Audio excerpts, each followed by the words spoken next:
Alright guys, so today I'm going to be opening my first box of Spirit of Rebellion's boosters. Now, if you're not familiar, Star Wars Destiny is a fairly new Star Wars card and dice collectible card game from Fantasy Flight. I started playing it, I guess, about 3.5, 4 months ago.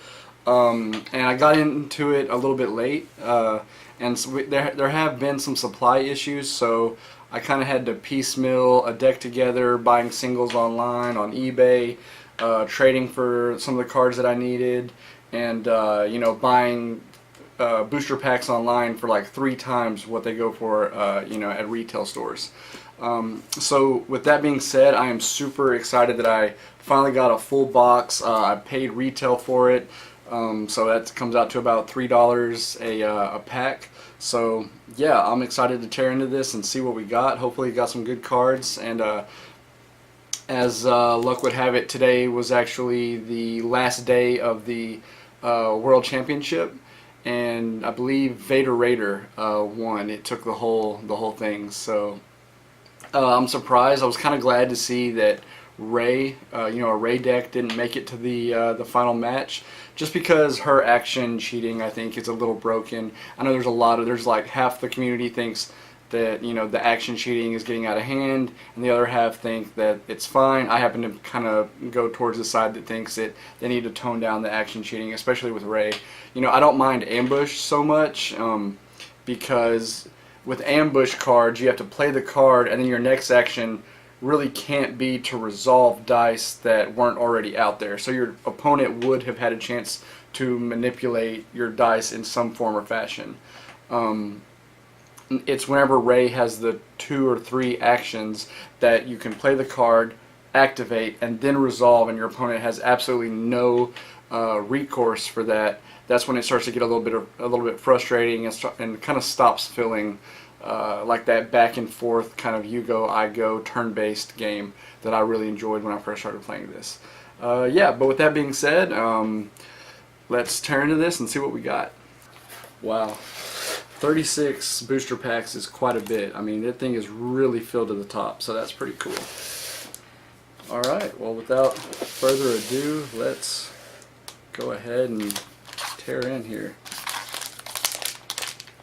So I guess some of the cards that I really want are, obviously, I need one more Palpatine, because I did get one with the not promo, but the preview packs that I got. So yeah, so I would like a Palpatine. Whoa, what is this?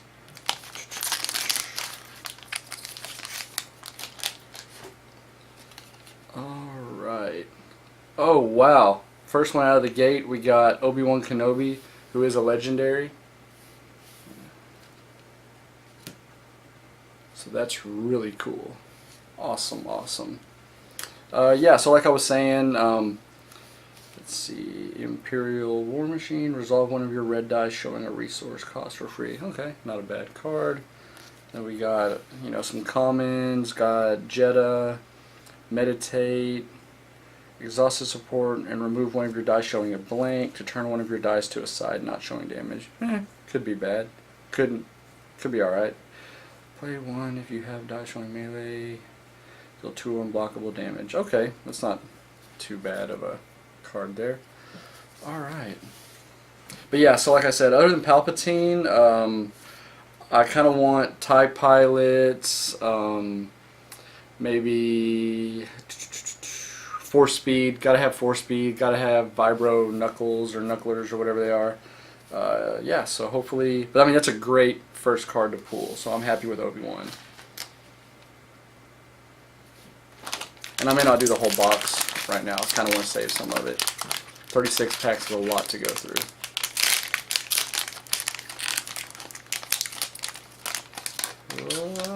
What do we get? What is that? Huh. Sometimes I can kind of look at the dice and know what the card is, and other times I'm just not sure. Force push. Okay. Oh wow. What's the ability here? Blue character only, neutral, turn up to 2 of opponent's dice to 2 sides of your choice. Wow.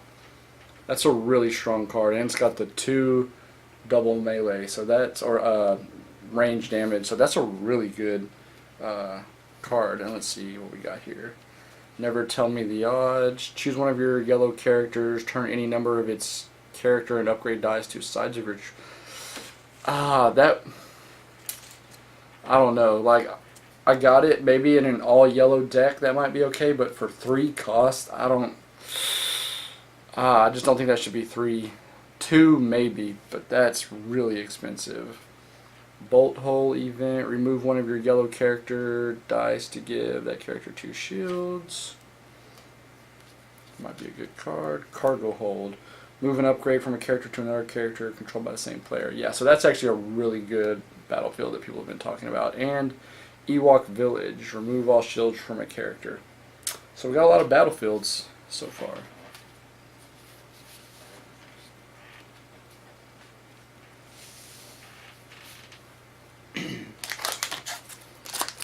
Alright. Let's see what we got. I feel like I should have some Star Wars music playing in the background. Of course, I might get this video flagged, so we won't do that. I've heard a lot of people having either misprinted dies or the wrong dice in the wrong booster pack, so I'm curious to see if we'll get any of that. I need to kind of go through once it's all said and done and kind of check all the dice, make sure they're not misprints. Whoa, what do we got? Oh, nice. Chirrut Îmwe. Little side note, he was one of, if not my favorite, him and Baze were my 2 favorite characters in Rogue One, hands down. Chirrut Îmwe, alright. You cannot play blue abilities on this character. After you activate this character, you may reroll all of your dice showing blanks. Damn, that's a pretty good ability. 16 is a little expensive, but he might be worth running at the 12 at the single version. So I'm curious if that's gonna, if that, yeah. Although the mixed ranged and melee damage is, you know, I'm curious to see if that's gonna work out. But we'll see, maybe. Resolve one of your red dice showing a resource cost for free. Imperial War Machine, no disintegrations. Naboo, heal 1 damage from a character. Guerrilla Warfare. I think I already have that card. Alright. Cool, so far got some pretty good pulls. I'm happy with it so far. We'll open a few more packs here.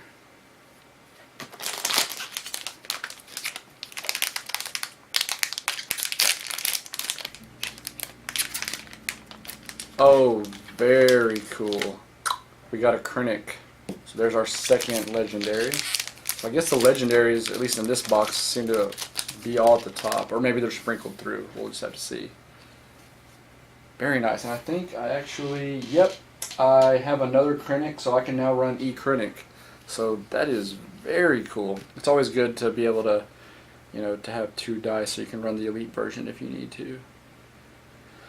Trader, discard the top card of your deck, then remove a die not showing a special that has a value equal to or less than the cost of the card you just discarded, and it has an ambush. Well, it's not a bad card. Friends in low places, garbage will do. Remove one of your vehicle dice to give each of your characters 1 shield. Ambush, that's not a bad card either, especially if you had like a deck with a lot of characters, like 3 or 4 characters in it. Bait and switch. Turn one of your dice showing a resource to any side. Wow, that's a really powerful card considering it has ambush and it's 0 cost. Very cool. Very, very cool. So far, so good. I'm really happy with the cards I've pulled so far. Alright, we'll do 2 more. And then I'll save the rest for later. Jedi Acolyte. That's cool. I think that's going to be kind of a staple in decks, I think. Just have to wait and see. I mean, he's a 9 cost, so He might have a spot. The only thing is he really doesn't have much damage. He just got the 1 melee damage, and the rest is kind of focus or resource. Before you resolve this die, increase its value by 1 if it's showing the same symbol as one of your other dice. So that could work out pretty, in your favor. That might not be too bad of a character. Let's have to wait and see. I don't know. The 9 cost seems like he should have costed like 7 or 8, but Rise Again, heal 5 damage from a unique blue character. You may play an upgrade from your discard pile on it for free. So that's a really good ability, but it's pretty dang expensive. Got an ammo belt, another cargo hold, and Now You Will Die. What does this do? Resolve one of your dice as if it were showing melee damage. It keeps its original value. Okay, it's not a bad little card. Alright, last one that I'm going to open up on this video, I think. What do we got? What do we got? Huh. I don't recognize that dice, so it is a mystery to me. Force Heal. Let's see. Blue character only. It's hero. Heal 1 damage from a character, or spend 1 resource to heal 2 damage from a character. It's got a shield. And it's not a bad card. I'm curious to see if this becomes a playable card, because it's not bad, but then you have to spend 1 resource to heal 2 damage. That makes it a little less appealing, so I don't know. And then what do we got here? Training, non-unique red characters only, attached character is elite. Ooh, that's gonna end up being a great card. Long Con, I've seen that card. The Price of Failure, spot a blue character and defeat one of your characters to ready a character. This might be a great card, but it might be a little too situational. So like if you have a character that's about to die anyway, if you could play that and then re-ready like one of your main characters, that could be super dirty. Alright. Very cool. Alright guys, so thanks for watching me open a few packs and discuss some of why I'm excited for Spirit of Rebellion. I know I didn't open the whole box. That would have taken too long, and frankly it's just too late right now because I just got this box, but I was gonna wait till morning to open all of them, but I couldn't wait. I couldn't help myself. It was just sitting here, needed to be opened, so we went ahead and opened a few. Yeah, so thank you guys for watching, and please subscribe.